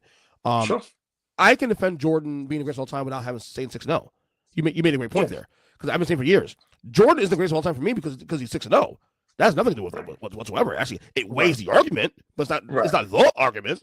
It's other things you mentioned, which is absolutely correct. Better two-way player, better leader, blah blah blah. You name all that. I agree with you on that. So, but I mean, what can the NBA do? I guess I'll ask you this to bring you back where you were, say, even 10 years ago. I don't know if they can. Like the because I think it's become too much of a league-wide issue. This isn't like, oh, but I think the NBA has made a decision that it's very difficult to walk back from, where they don't care about the true hardcore fans anymore. They care about influencers. They care about what they like. They're care about a premium product, like in terms of when I say a premium product, premium price product, right? And you can see that not just from the tickets, but also from the new deal where everything's on 50 Can, different streaming can services. I argue real quick that that's pretty much what every company is doing these days? WWE's doing the same damn thing. NFL to a lesser extent starting to do that same thing too. Also, Right. And that's okay, right? That's a good point. I will accept that. But you'll find sports fans will just turn away in droves from this. mm-hmm. And the only thing keeping sports alive is either fantasy sports or betting. Those are the two Gambling industries definitely. that will, Yep. yeah. And to a lesser extent, fantasy as well, right? Which you could argue is betting too, because no Yeah. one's doing free leagues anymore. Like I did. I mean, yeah. I do a free league in my job, and that's because for camaraderie. I don't really care. I don't really Right. like fantasy football. I already told you guys, right? I don't like it. I don't enjoy it. Yeah. So I don't think there's anything they can do with it, because when they start doing things like when the fans are caring more than the players, which is kind of proven by the All-Star game, it's kind of proven by the in-season tournament, silly things like that. Mm-hmm. Like when you have to have such novelties to try to motivate the players to actually give a shit, then it's going to take a lot for me to actually come back to it. But usually, but when I say a lot, it'll just have to be like probably one player that kicks everyone's ass and is like, no, like Caitlin Clark in the WNBA. Like, how long Yeah. was that league dormant for? And then one player came in, and then all of a sudden it started getting attention. Now, Mm-hmm. if the WNBA players could start getting out of their own way and start like celebrating what the attention is that she's bringing, that might help the league dramatically in terms of their financial situation. But regardless, the NBA will need that kind of a transcendent figure, and you can only pray for that. There's nothing that Adam Silver can do in terms of bringing that around, and yeah, it's even like I guess the best example I can give you of this is Jokic, right? Jokic won the MVP. He looks Mm-hmm. bored. He wins the NBA Finals. He looks bored. He wins the bronze medal in the Olympics, and you've never seen a happier guy in your life. I think Hmm. that's a reflection of the NBA as basketball as opposed to the Olympics or college. Right. All right. So, real quick, give me your what's been 2 weeks in the year. What's been the most interesting thing in the NFL so far? Oh, in the NFL, that's that's only 2 weeks into the season, so that's an interesting question. Yeah. I'm as a obviously I love the Cowboys because I live in Dallas. Yeah. Well, I won't hold that against you. It's okay. No, it's fine, man. No, I it's okay. actually hate the Eagles more, so it's okay. Oh, well, yeah, well, duh, it's Philly, right? Yeah. That rivalry is a blood rivalry, but Yeah. I'm loving what I'm seeing in Indy, right? Fun story, huh? Danny Dimes, baby, like out of nowhere, just being the player that we never expected him to even be when he was drafted in the first round, right? Mm-hmm. Mm-hmm. And kicked to the curb by New York. They've got a funny way of doing that, right? Saquon Barkley, now Daniel Jones. I'm really fascinated by that story because I want to see where they go now. Of course, Green Bay, they're looking great now, but they have a lot of positive energy because of Micah Parsons there. But let's see how they are in 5 or 6 weeks. Let's just hold off on it a little bit because that energy might have a shelf life, and that division still has the Detroit Lions there, and Yeah. they're not going away anytime soon. Agreed. And that's an interesting one. I want to see. I just want to see a little bit more out of it than 2 games. But yeah, what about you, man? Like, can you tell me about like what are you seeing in the NFL right I now? mean, like I That's said, like to fascinating. me, you. I always say you need at least a 4-week sample before you start really buying in some of the narratives. Like some things are obvious, like 2 weeks in. Sure. The great teams are the great teams are going to be the great teams into the end. Okay, the Ravens, the Bills, the Eagles, all those teams are going to be who they are. What they are right now is going to be who they are by the time you get to January. The bad teams are going to be who they are. The Saints, the Titans, some teams of that ilk will be who they are. They're bad. The middle 27, there's still stories being written right now. Like the indie story is fun. Obviously, Sure. as a Giants fan and seeing Daniel Jones thrive there, it's weird. I'm happy for the kid personally. But I Yeah. gotta see more. I gotta see more. I gotta see more. It's Yeah. 2 weeks in because if they're 2-2 the next 2 weeks and 2 weeks from now, then obviously that whole thing got wiped away. And then you have other stories. That's I mean, to me, it's standard for me. I'm the one thing I'm bought into more than anything else, personally, is the Ravens. Like, to me, Lamar Jackson. I need him to win a title this year. I need him to win a championship. Okay. What do you think holds him back? I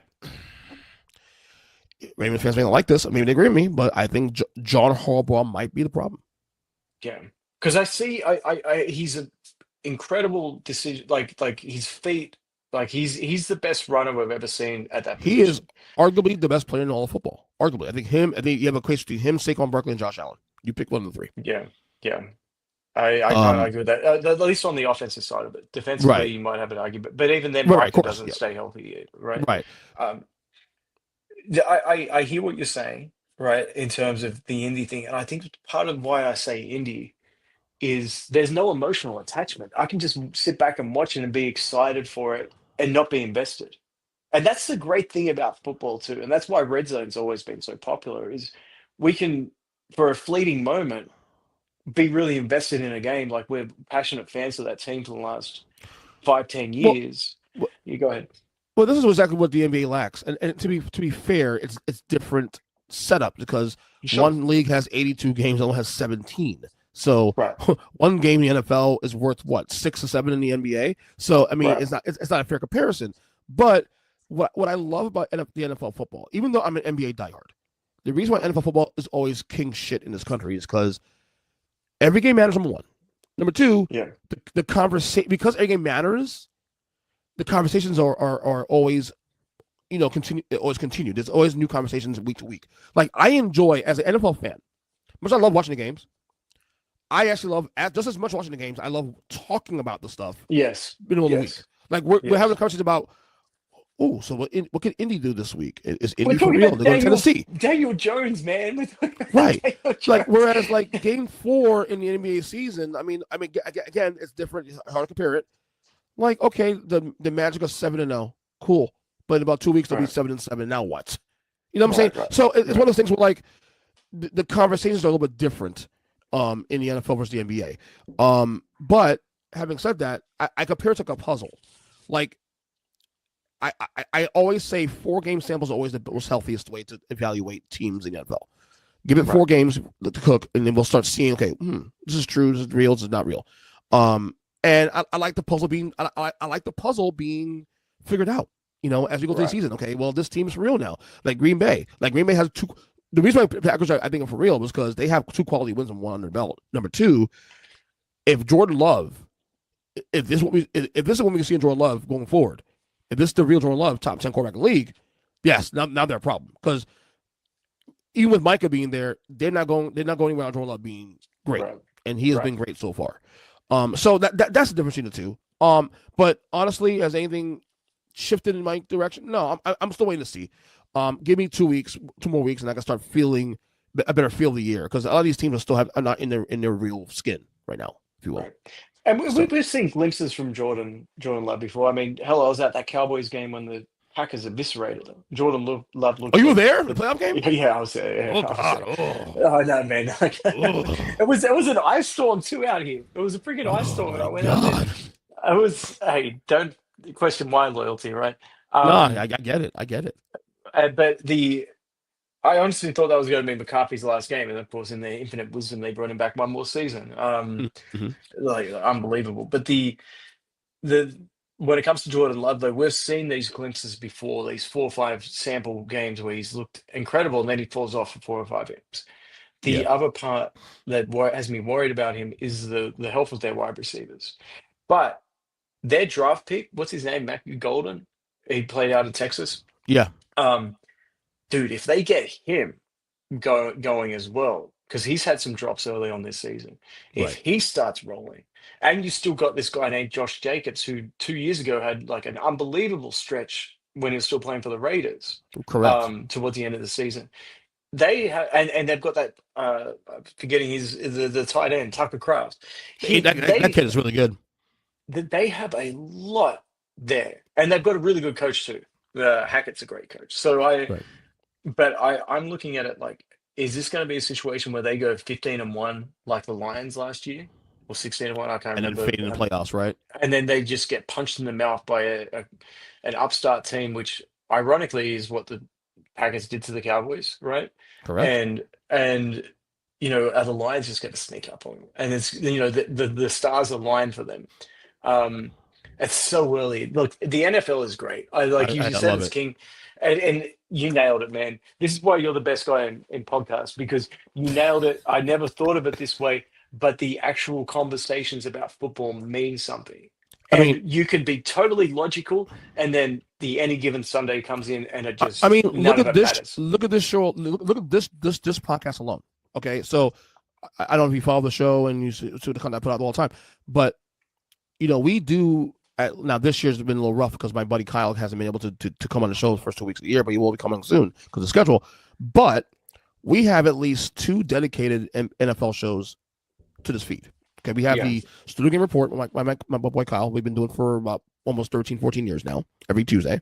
And then my buddy Zach, we have a gambling thing, EJ versus Degenerate, where we do we do the best bets each game every week. That's been going forever. I remember the Degenerate. We're still doing it. We just did it. We just recorded an episode 2 nights ago.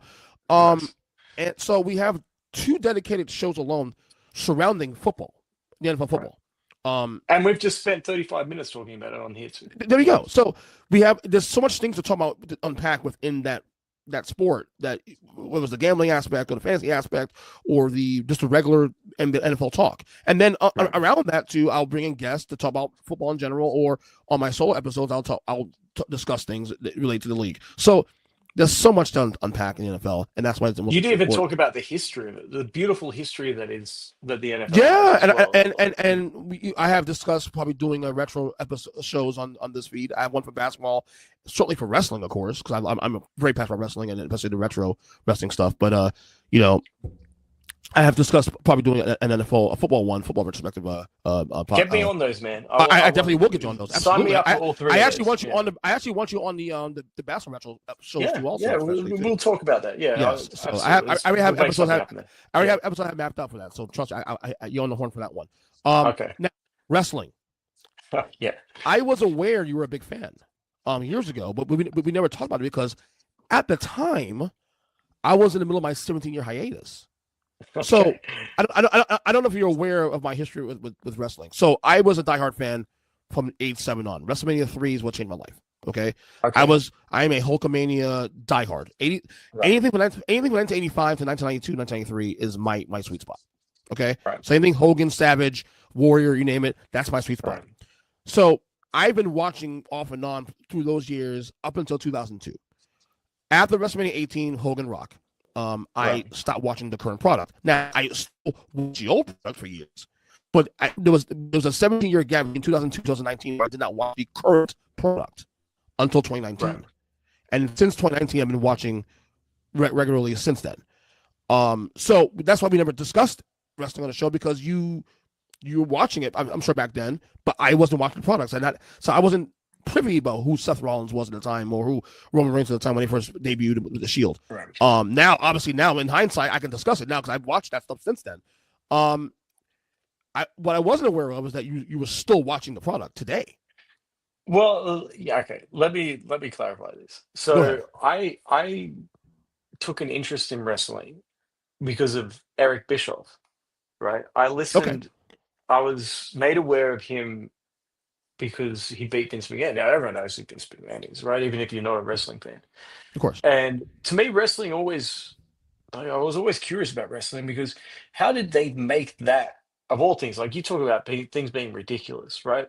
That is a ridiculous concept. Okay, we're going to have this predetermined fight conflict where people, it's clear that it's not real because it's not a real conflict. Yeah. They're not actually punching people in the face. Now, do things happen and people get their bodies get annihilated? Yeah, sure. But it's not a UFC fight. It's not a boxing fight, right? Mm-hmm. how did they make that into the spectacle that it is? Now that's marketing genius at 101, but how did someone beat Vince McMahon? So I listened to his podcast, and that got me really fascinated. And some of that's actually applied to, Yeah, my 83 weeks, right? yeah, with Yeah. Comrade Thompson, I think, yeah. Oh yeah, And absolutely. Yeah. yeah, and well, Comrade's the host of it, right? And I just found it really interesting to get the insights, not from a wrestling standpoint, but from a leadership and a marketing and an advertising standpoint. Hmm. How to handle executives and how to do all that. Like it's really interesting stuff. And I've grown to appreciate professional wrestling. Right now, Yeah, do I watch it? No, I don't watch it on Monday nights. I don't watch it on Friday nights. But I'll tell you where I do watch it. It comes up on my YouTube stuff, and I'll watch the highlights on that, and I'll that's so see funny you said that because what got me back into it, honestly, was the same exact thing you just said. So the highlights. Yeah. not so much the highlights, but the podcast Oh, I and see. and Yeah. and the business. So there was a big surge in the mid aughts around 2013, 2014, 15, 16, 17, especially with Conrad Thompson when he was starting to do podcasts with like the podcast that really got me. Bruce Pritchard as well. Yeah. That's the one. That's the one. Yeah. Something wrestle. Because he was a character. Number one. He worked with Vince behind Yeah. the scenes. He was one of the guys in Gorilla, but he also was a character back in the day. So Right. 2017 is where I really started to get the urge to start watching again. It took me 2 years, but I got the urge to watch again. And the Right. reason why was because those podcasts, he would cover like a storyline or a specific star or whatever it may be. And Right. he would do a deep dive with Conrad. And I was so intrigued, as you just said, intrigued by the business aspect of it. Right. What made him go this direction? What was the reaction to this storyline? How did he react to this? And all those things are what brought me back, honestly. Right. And that's why I came back. And then I started. They will start filtering a little bit of like some of the guys they're involved. AJ Styles and some of the Right. guys. And you mentioned that, and I'm like, oh, well, whatever. But then you keep hearing about it. I watch wrestling now with a different eyeball. I watch wrestling Yeah. from not just as a fan, but as a business now. Yeah. Like, oh, this Um, is working. Oh, they're reacting to this. How is right, it, like, yeah, how are they going to pivot based off this correct. reaction? Yeah. Yeah. Back in the day, I watched as an adult. I watched it with an innocent eye. I watched Right.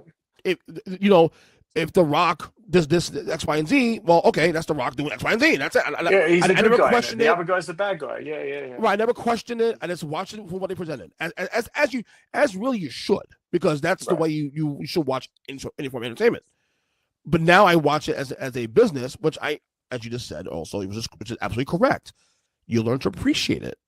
Right. It's not fake. It's scripted. Right. Big difference. Well, other than I mean, other than yeah, the hits, everything else is pretty much a risk. So And I think a lot of people called it fake because it was being presented for so long as being legitimate. So of course that's going to be the counter to it because that's not legitimate. It's not a legitimate sport, right? right. But I don't think so much it's the argument anymore that it's predetermined because not that it's fake, it's that it's predetermined. But I don't even think they're leaning into that it's not predetermined. Like it's like I think they've done a very smart job of finding that sweet spot between fans like typically younger fans that buy it hook, line, and sinker, and the fans that grew up with it, but also, they know the dirt sheets, they know the rumors, they know like the ins and outs of it, they know what guerrilla position is, they know what all that is, right? They know the negotiations and the angles and the creative controls and all that. They know the contracts when people are up, right? But they've been able to suspend their disbelief because there is this level of uncertainty because the fans can dictate where they go with this. It's actually really, really fascinating how And the fans really do dictate it because I mean they're not gonna if someone's red hot, it's Yeah. for example, Kofi Mania didn't become Kofi Mania because of they're not Daniel giving Bryan, Daniel Yeah, Bryan, the whole right. Yes They're thing. not. Yeah, They're yeah, not. Neither of those guys are getting the title if the fans are not behind that. right. Sorry, Daniel Bryan is out. Yeah, he's never to be heard from if the fans didn't do that, correct. right? Right. CM Punk's another example of this. Like, how many times did they have to chant him before they brought him back? Right. Exactly. So like, it's an interesting business model. I've always loved this. I to be honest with you, I find wrestlers more fascinating than actual celebrities. I really do. I really do, because I think Yeah. because they're not quite famous. They're famous enough, but they're not famous to the point where like they're like a Kardashian famous or Tom Hanks famous. They're famous in a more blue collar way because it's still a business that requires being blue collar, in some ways because it's still physical. I don't think you'll get more loyal or passionate fans than wrestling fans. So yes, you're right. From a broad standpoint, from a society standpoint, they're not as famous as a Beyonce, right? Right. But the fans of pro wrestlers, like you ask them about Shawn Michaels or Ric Flair or something like that, and like the fans will start crying in front of you. It's like, Jesus, okay. Yeah. Like, Yeah. It's crazy. and then they'll all have like this unique perspective. Speaking of that, Mhm. uh, I got 5 minutes. okay, Pick my I have a kids. Go question ahead. for you. Go ahead.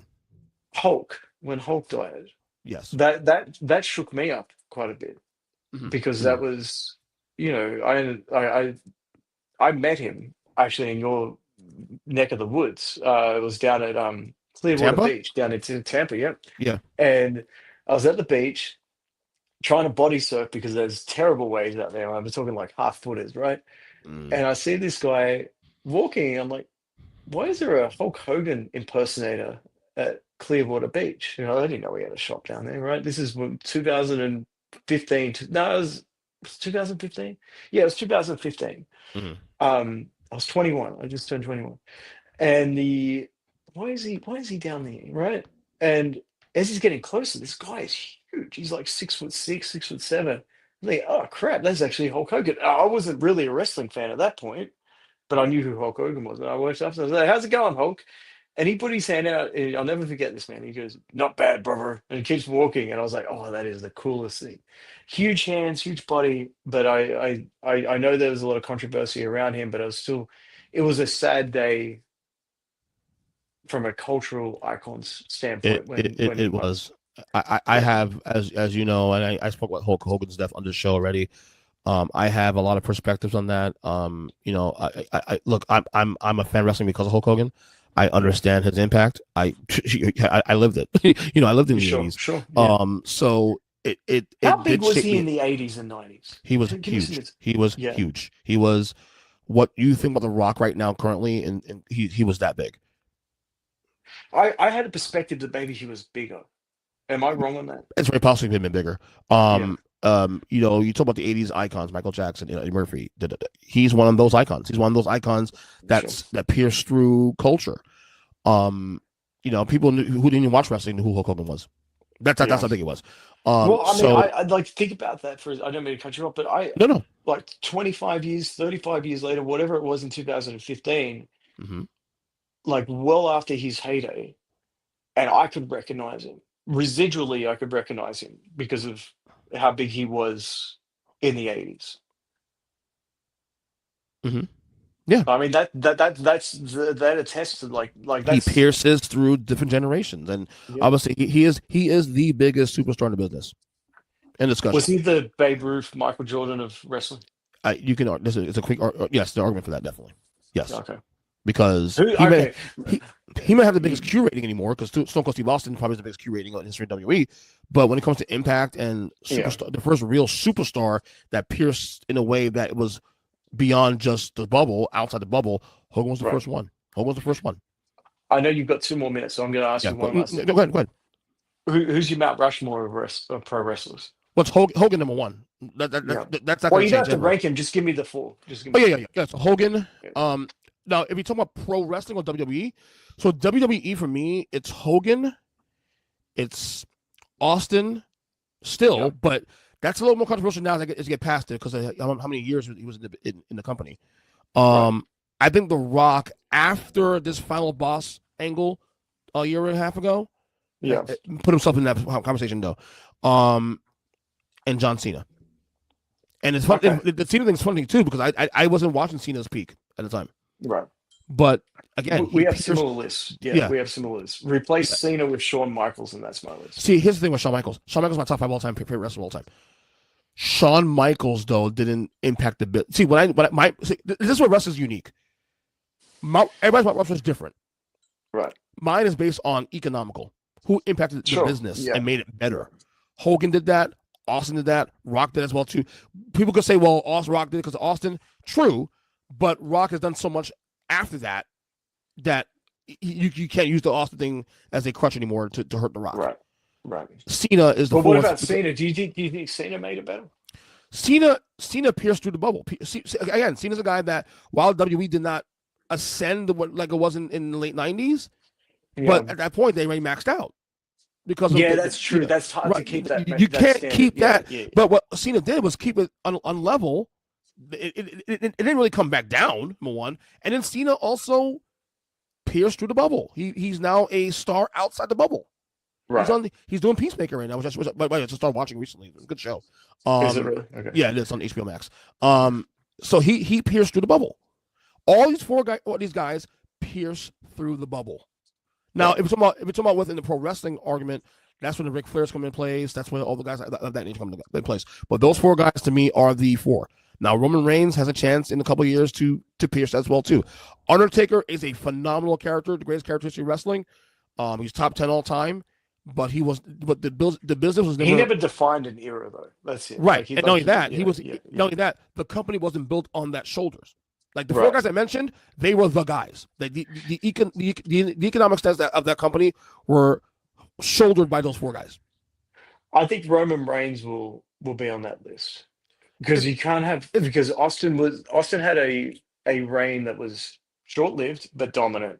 But Roman Reigns also. Yeah, so that's what Austin wins solely because of that, of Q rating. Because Austin's Q rating to this day is the biggest in company history. Yeah. He comes out today now. He comes out today, he's getting the biggest pop in history of the company to this day. It's funny, I had a friend in Ohio who he used to be a pro wrestler, and when he found out that I lived in Texas, the first thing he did was send me a Austin 316 shirt. I still have it hanging up. That's awesome. That's awesome, dude. But hey, you know what? This is awesome. This episode was awesome, man. Thank you so much for having me. Yeah. You know what? Let's I have more questions I want to ask you. Let's put a pin in it. We can pod again soon. Seriously, we can pod within the next month if we want to. I'm okay with that. All right. You look after yourself, man. Yeah. Before we get you go, I have one question to ask you before we go. Because I missed the podcast, man. I missed your podcast. I missed your I missed your commentary. I know NBA is not your thing anymore and this and that, but is there a chance you'll get back to that medium again? Yes, there's a very big chance I do that. Yeah. Okay, good. There is. Yeah. Good. You want to plug anything before you get out of here? Nah, mate. This is fun. I had so much fun. I hope the listeners had as much fun as what I had. All right, brother. That was awesome. We'll do it again soon. I mean, really soon, next month or two. So definitely. Okay. All right, buddy. All right, looking forward to it. What's up, everybody?